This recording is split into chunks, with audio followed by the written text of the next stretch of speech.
Mga kapatid, magandang araw po. Kumusta na po kayo? At sana po ay nasa mabuting kalagayan po kayo. At kasama ko ngayon si Brother Mac George, taga San Miguel, Bohol, no? San Miguel. And then, matagal na po. Mga 18 years na po yung kanyang pagka-antingero. At ngayon, isalay-sayin niya sa inyo. Magbisaya lang siya. And then, from time to time, i-translate natin, Brother Mac George, para maintindihan naman ang kanyang mga karanasan at yung mga realization niya sa anong una ay nagsagawalan tayo ng diagnostic prayer. Pero ngayon ay soul exorcism talaga ang binibigay natin sa iyo, Brad Mac George. Magandang araw po mga kapuntos, at sa araw na ito po meron po akong tampok na video para sa inyo at sana ay magustuhan ninyo.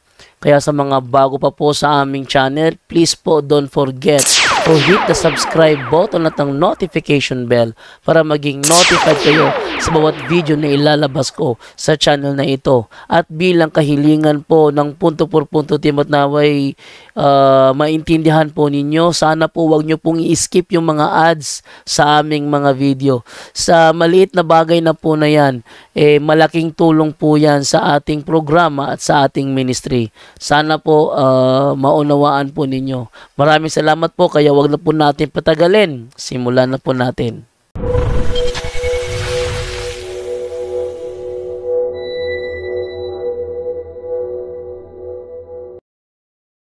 So, kumusta ka na, Brad Mac George? May buntag sa tanan, labi na sa pareha po na ko nga mudawat do mga unsang klase sa mga Latin nga gitawag og orasyon. Mga igsuon ang sa musir sa ko sa ako ang parte di lang kay usara ka orasyon ang akong ipangdawat gyud. Mga upat na kalibrito nga akong ipangtun-an. Hindi lang isa yung orasyon mo. 4 kalibrito yung inaaral niya. Patuloy, bro. Ako isa-isay nga sa una nga librito nga akong gidawat mo to mga San Miguel Pang-away, Sator nga kundiin konektado sa mugako na to nimo ang mahitabo sa unahan mas imo maditig pagpanambal o orasyon daw sa kanang naasa mga unsa ka mga pangpang mga kuan nga dili ka hilabtan sa mga engkanto. So 4 po yung unang orasyon mo ay di mo, no? So unang orasyon niya, mga kapatid, na hindi siya gagaliwin sa mga engkanto. Pangalawa, hindi tabla ng bala. Hindi ano ng bala. Pangatlo, Mga San Miguel Pang-away. yung pangatlong orasyon, Mga Pang-away San Miguel. pangalawa yon. Pangatlo, Kuan. malalaman mo yung Mga vision nga mabati nimo ang mahitabo sa unahan. open yung psychic niya, malalaman niya yung clairvoyance, na malalaman niya yung mangyayari sa hinarap. Pang-apat, Yun ang panggagamot ng mga sakit. paggagamot ng mga masakit. Yan po yung 4 na orasyon na na-master mo talaga. Ito nga. Na-master ko yung iba hindi ko na ma-master kasi madami yan sa librito eh. Kanya, yung tahas na yun, ang giasay na tahas para mas mugako ng orasyon, tatahasin mo talaga sa minteryo, 13 ka Birnes, pagkatapos 13 ka Birnes naman sa simbahan. Ito ang goal yan. At ang iba, gipangsuod nila sa langob. Depende yon kung saan ka compatible. Kung walang langob sa inyo dito ka sa simbahan at pag meron, sa langob ka mag-ritual. Ito yung mas pinakamalakas na bisa sa mga orasyon. Ito yung natatak sa librito ag ilang gipang sulti sa mga tambalan. Mo dyan akong kung saan nakituod nga mutuo ko kay ang ilang sulti lagi nga ang mga orasyon dili nagikan sa yawa kay gikan dyan sa Dios, kay ang yawa mismo hinimo man kuno sa Ginoo. Usa raman ang diin gikan ang yawa diin gikagahom. Diin siya gikan hinimo man sa Ginoo. Mo na nga moingon sila ang yawa way gahom. Mo na nga ang tanang mga orasyon nga naay gahom gikan gyapon sa Ginoo. Pero So sabi niya, mga kapatid, na na-convince ka sa mga albularyo. Dahil hindi lahat ng kapangyarihan galing sa Diyos, dahil walang kapangyarihan ng demonyo. So therefore, lahat ng orasyon niya galing sa Diyos. So ngayon, brother, dahil nasalaysay mo yan sa unang live natin, di ba? So ngayon, nagsagawa tayo ng solemn exorcism sa'yo. So, anong naramdaman mo while I'm praying the prayer of solemn exorcism? Sa naibati doon ako mga igsoon, makaingon ta nga, kini mga orasyon di ay, dili niya iyas ginuutanan, kay sa una bati, nidahan ko, nanginit yung tanang lawas, labi na sa pag-abot sa holy water, unya, ang katupong kauban na to, nga, nagkupot sa mong libro, nga, naapos sa orasyon sa una, mas nabati po na ako, unsay ang kaagi. Bago. Bago yun. No. Bago yun. Dahil nag-surrender din siya ngayon. Bago pa lang siya nag-surrender. Oo. Hindi pa siya nasulim. Hindi pa siya nagsagawa ng solemn renouncement. Dahil military siya dati. So, bibisita lang siya dito sa atin. Nabati yun ako magsuon. Nga tungod sa mga orasyon nga ako nang ipang kuptan sana gani katulog ko nakatahas og minteryo. O tanan nakita yun ako nga naadyo espiritu. Kaya nga naman, una nung tahas, nakita na ko ang bukog na nagkamang-kamang. Ikaduha, mo itong mga kanang tuway-tuway.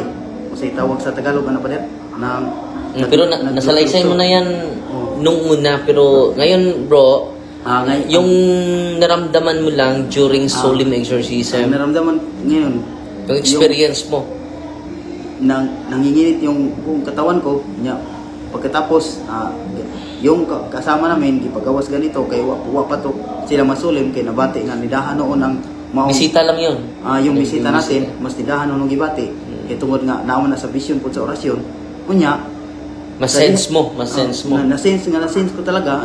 Pagkatapos noon, sing solim, naramdaman ko nga, yung init ng katawan ko, lumalabas hanggat nga lumalabas yung init. Lumalabas labi. Pero yung mukha mo kanina nagpingit, init na to pa din. At yung kamay mo gumagalaw yung mga kamay mo. Kumusta nangurog ko sa init. Wala mong dahong nga ni gawas siya nga kanang ni bati ko kanina. So lumabas yung init sa katawan mo. Pero paglabas yun, nabati doon ako nga, anong gibati? Uhaw ato. Gibati ko uhaw. Uhaw yun. Ito nga, gipainom ko atong holy water ba ito? Holy and exercise water. Naulian. Antod nga, ninidot nagpaminaw sa lawas. Grabe yung uhaw mo. No, while tubig, uhaw. Uhaw yun. Itong, pag gipainom ko ito, naulian nandun nga nindot na kabantay ka na uhaw kayo nga gikan na grabe yung uhaw mo. Oo nga ninong kagtubig ka na naulian ka yung gibate. Ingana mo nabate karon na ano yung uhaw mo na nawala. Pero so during exorcism mga kapatid, sabi niya grabe yung init sa kanyang katawan. Pwede ma-describe mo, bro, yung init sa katawan mo? Yung init, kabantay ka ng ang imong tibok lawas gihumula o mantika ka nagbukal. Nagbukal? Pero nag-aalab talaga. Parang makatinga kay way init sa gawas, nasa suod. So, yung grabing init, mga kapatid, ay nandito sa loob sa katawan niya. Para daw yung mantika na, anong Tagalog ng bukal? Pinabukal yung ito yung naman ko talaga. Yung mantika na pinabukal. Yeah. Parang mas nidahan. Grabe yung init. Pero mas nidahan. Nadiba yung mukha mo kanina eh. Ganun. At yung mata niya ay pumikit na talaga. Init na. Akala ko sisigaw na siya kanina. Hindi pa, pero malapit na. Para yung naramdaman ko, nihanyo ko ato nga kanang usa nga kauban nato ang bisita pagaw sa sana kay nag-observe. Okay, naapa na labaw pa nang nakaingon ko nga labaw pa nang sa anaw kay nabati yun yung orasyon. Mas tidahan yun. Manya siya nagsulti nga nasa sator nga kanang sator nga orasyon sa duha ka pagi kanang sator nga pang-away mo nang orasyon nga grabe mo na panghayrang ka orasyon na siya pa din. Nga kung magkamao ka sa tahas ana sa mintilyo ba sa matabla ng bala. Di lang kay tatabla ng bala, pati panggagamot yan. Naana. Kay naana sa librito nga kanang ako pong ipangtuunan sa So una. may bumisita sa atin na military mga kapatid, and then meron pala silang orasyon, and then ma-sense pala yan ng mga occult. And then ang ginawa natin sa kanya kanina ay nag-solemn tayo, at isa sa mga highlight sa solemn natin sa kanya, kunin mo yung closing the chakra points, yung blue. Ito yung prayer na pinipray natin sa kanya. Ito yung isa sa mga pinipray natin. Then sabi niya kanina na makasense siya, malalaman niya yung kasalanan ng mga tao. Yan yung ano niya. Yun ang experience niya mga kapatid. Masense talaga niya yung mga kasalanan mo, yung mga karanasan mo na negative, masense niya, malalaman niya. No? Dahil open pa yung psychic niya. Pero ngayon, pinarenounce natin siya straight po for 7 days. Ilang araw na? Nag-renounce ka? 7 days na ba? Abot na anak. 7 days na? Ipangat to naman rin. Tilipiran nila sa mga. Hindi, renouncement yung binibigay ko sa'yo. Ay, So, palagi. So, 7 days na po, higit na sa 7 days. Ito yung prayer closing the chakra points, may 30 chakra point. At sa karanasan ko bilang exorcist, grabe talaga ito. Malaking tulong po ito sa mga katulad niya na open yung psychic. At akala mo, it is a gift from God. Pero hindi pala. So, ito yung prayer na pinipray natin. Ito po ay supplication to the Almighty to close the mental, emotional, and spiritual entry chakra points. Ang term natin ginamit is chakra points. Nandito po ito sa aklat ni Father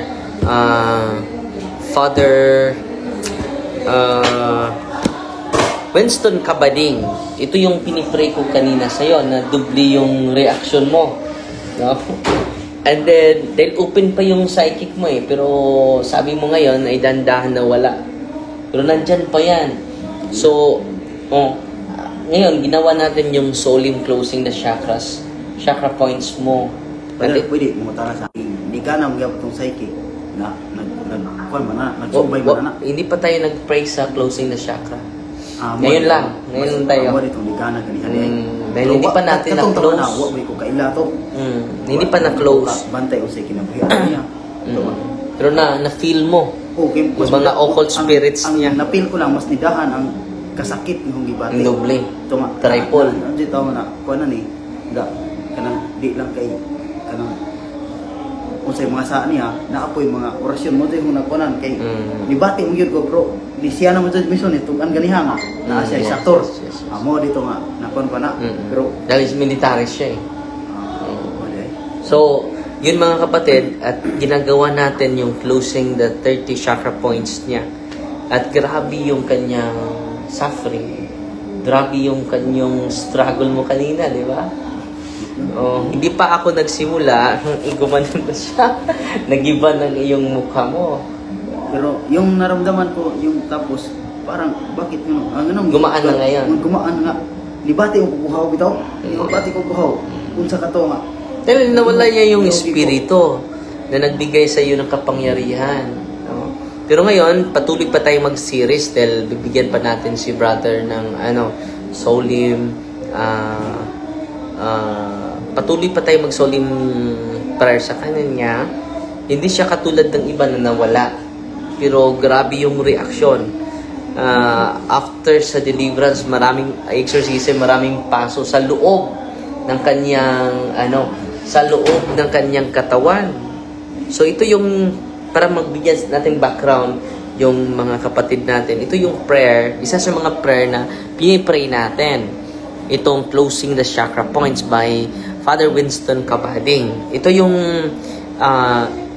intention o wisdom ng simbahan. The prayer to be used addresses the Almighty God to seal once more the spiritual openings in man to protect the person from further direct spiritual molestation of the ancient serpent. So, kailan siya molested mga kapatid? sa kaaway natin, bro. Dahil open pa yung psychic mo. And then, yun ang magdulot ng disturbance sa'yo. Wala kang peace of mind. No?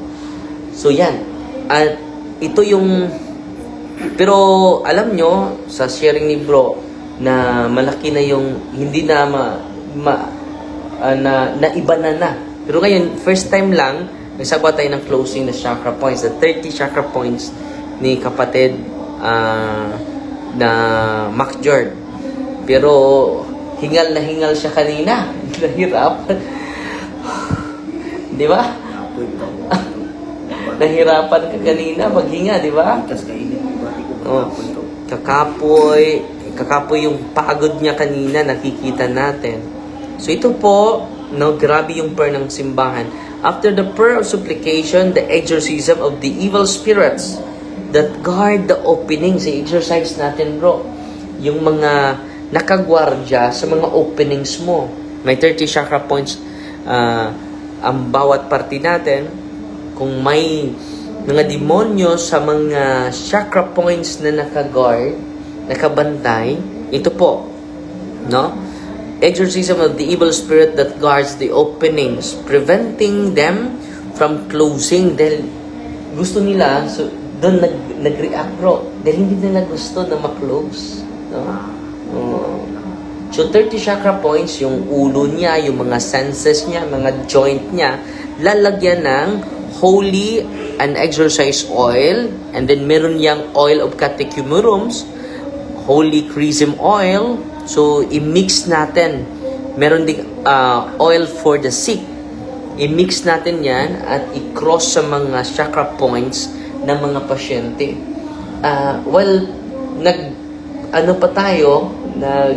Nag-prepare pa tayo, nag-react ka na. Grabe yung hindi na ma-describe yung mukha mo kanina, bro.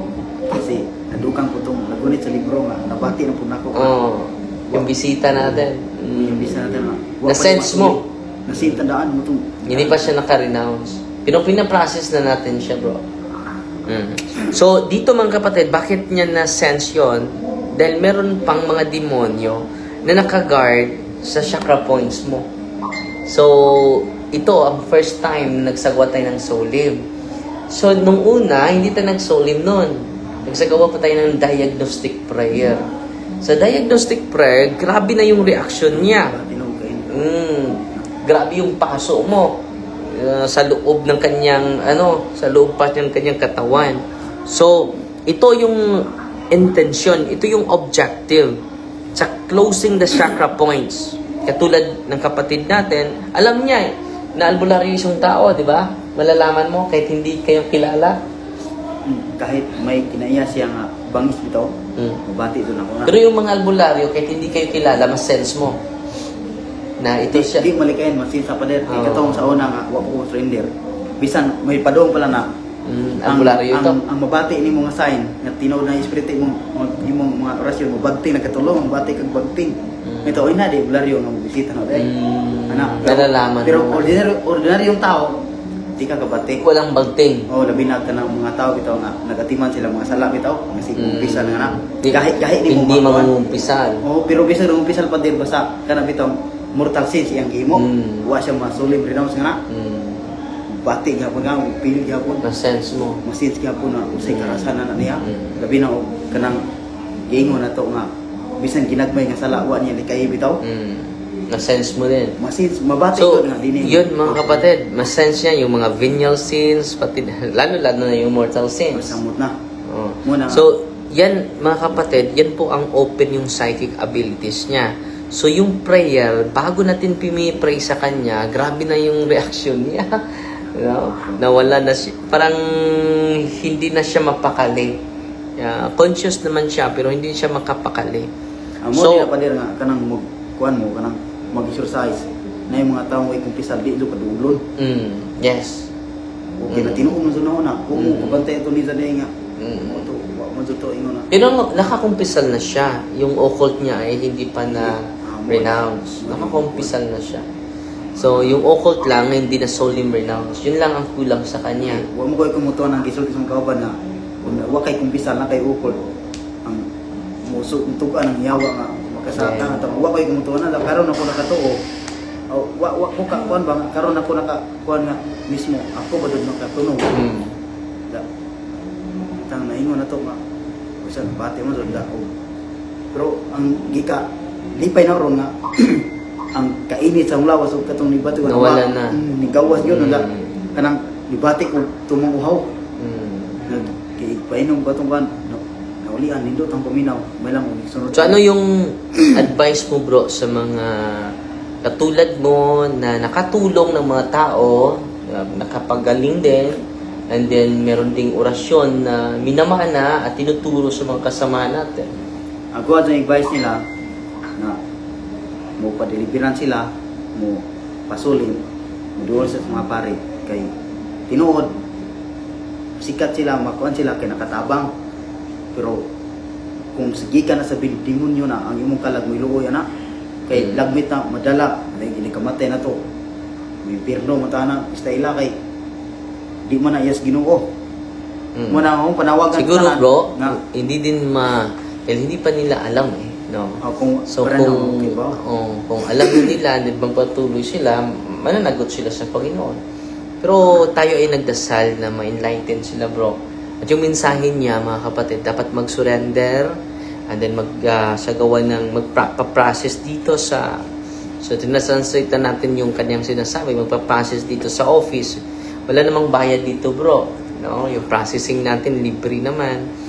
And then yan lang yung matutulong natin.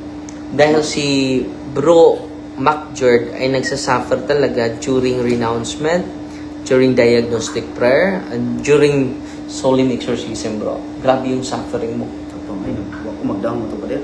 May tabo to. Hindi mo akalain na mangyari yon. Hindi ko kalain na mangyari to. Ay lahat sabi na lahat galing sa Panginoon pero ano nangyari na to? Daghang kong ipang-adapt na orasyon na unsa na ni.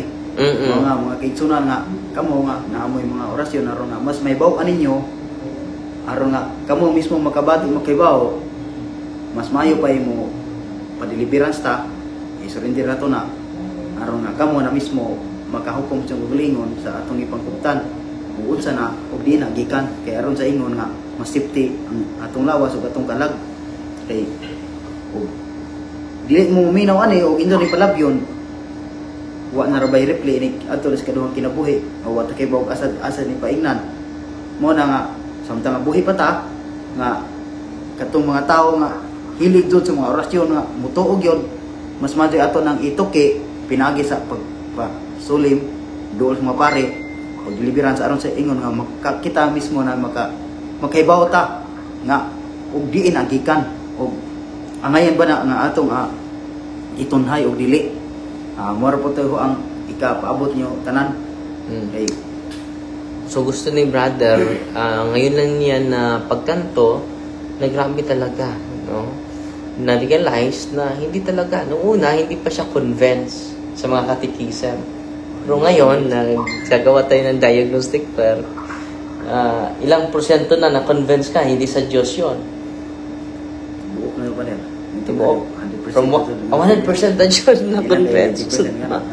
So nung una, ilang porsyento yun, nakinig ka sa mga talk. Hindi pa kayo convinced 100%. No? May pagtuod ako. Tungod na sa pagtuod. Mara dyan ang panahon. Nandito kay pagtuod. Manang nagkupot og daghang orasyon kay nagtuo mo ko nga di ka nas Ginoo tananggahom. Tungod sa pagtuo. Pero kay ba ano nga na po yung mga kanang katikisim sa ingani nga bahin sa sulim. Tungod nga naa ko'y pagtuo, lisuway ko. Wa ako ingon nga kanang wa ano ba siya nga ikaawa ko sa kadaghanan. Bala sila ko sa iyo basta ako na ko'y pagtuo. Mora dun ni Hoa. Una nga di ko magduduha basta na ko'y pagtuo. Pero wa ko'y pagtuo ng butang nga di po ko mo kuan na. Pero nga kaugray kayo, mo to nga naa ko'y pagtuo nga kini ikaayo ni nako. Ako ni baton. Wala mo sa ikasulti suban. Ay wa man ta mag kuan na daghang makakita ni og busga na og kung pakialam nila. Ang importante nga ako mismo maka-discover makibaw o diindikan ako ang tanang mga kalidad. Okay, mga kapatid.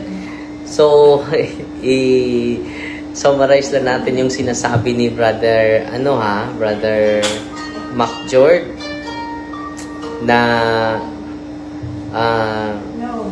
hindi na siya mahiya. kahit ano pa yung sabihin ng mga tao. Ang importante na na-renounce na niya at 100% na siya convinced. Nung una bro, na narinig mo na hindi galing sa Panginoon, anong nangyari sa'yo? Tungod nga, na ako'y pagtuwa to, murag natando ko ba kay... Nagalit ka ba? Nagalit ka ba? Hindi. First time. Wa ko yung nagalit ka na, nadismaya ko kay munang ampo ko dyan. Sino yung unang napakinggan mo? Yung pa, Sherwin. Brother Sherwin, doon sa CFD. Sa FD. Dahil nakikinig siya doon eh. Nakikinig ito nga. So, nadismaya ka. Nadismaya ko nga. Imposible na yun. Pero hindi ka pa convinced. 60% lang. Hindi pa masyado. Kanya mo to nga. Katong na ang medalyon nga. Itong triangle. Triangle nga. Na dito ang mata nga. Ang tawag na mata sa Santissima Trinidad nga mubati sa tanan kung sa ina sa tao. Akong ipakita sa imong minister. Nga itong bae o laki. Sus karon pagpakita nga na kanang libaw kanang libo. Ganito ko niya kanang serbisyo tus Ginoo. Motong ako na lang surrender anto. So sinurrender mo. Iya gali kong iba na. Yung anting-anting mo. Anting may tawag yan. Yes. Anting-hero ka eh. ang tawag sa kanila yung medalyon nga makababuti din sa atin nga makaiwas ka sa lahat ng anong ugali ng tao. Yun. So, kaya ma-sense mo. Ma-sense mo ito nga. Mapili ko kung sino kung tao nga. Lapitan ko hindi. Lapitan mo hindi. Okay. Mabati man ako nga. Muna iyang, marinig mo kasing-kasing na eh. Pati na mga kinabuhi sa itong kaabang si FD.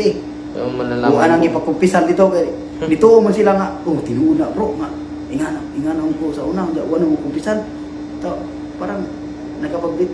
Maingon na ito nga nakahatag si kayuhan. Pero hindi galing sa Diyos. Yung kahong hindi para galing kay ganong pagdiliberan pag-abot ng dire nanginit og taman aircon itong lugar mga kapatid pero ngayon hindi ka na nanginginit kaya nabati na ko pader nga sa naulian ko kuan kanang nindot tong paminas mong lawas na ibati sa bubuhaw.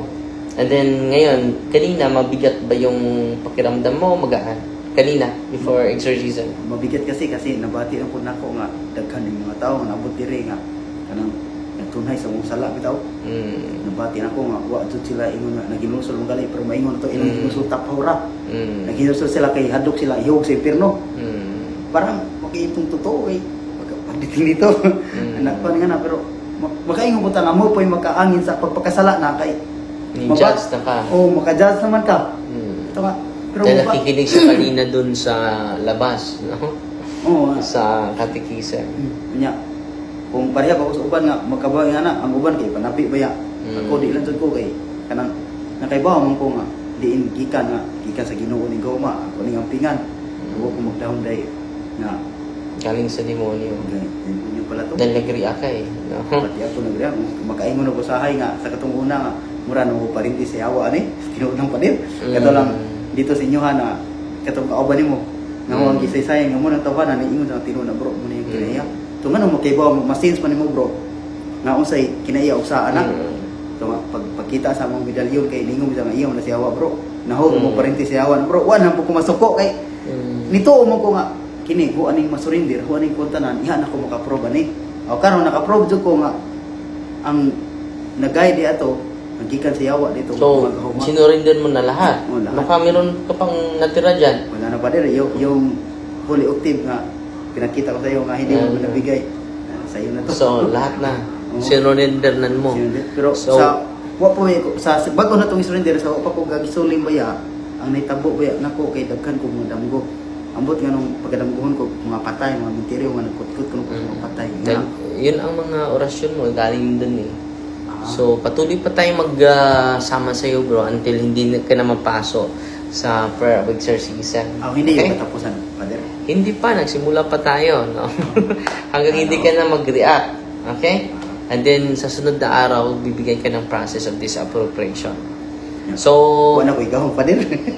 Wala ko, wala na. Di na si Kristo na yung, yung higit pa sa kapangyarihan na inaasa mo, yung kapangyarihan na galing ni Kristo. Ng Diyos, no? So, wala mang kapantay sa Panginoon eh. Minsan ay yung attachment, kaya nga ibibigyan ka ng process of disappropriation. So, maraming salamat Brother Mac George at sa inyong lahat. At sinishare lang ni Mac George yung first solemn exorcism niya. At bibigyan pa natin siya ng additional na processing. Nagsimula pa tayo sa kanya, pero malaki na yung improvement mo compare sa iba. So, dahil lalo-lalo na kapag 100% na yung detachment mo sa mga occult power. Okay? Maraming salamat po at Fighting Maria, the Dax FD with a humble heart. God bless, mga kapatid.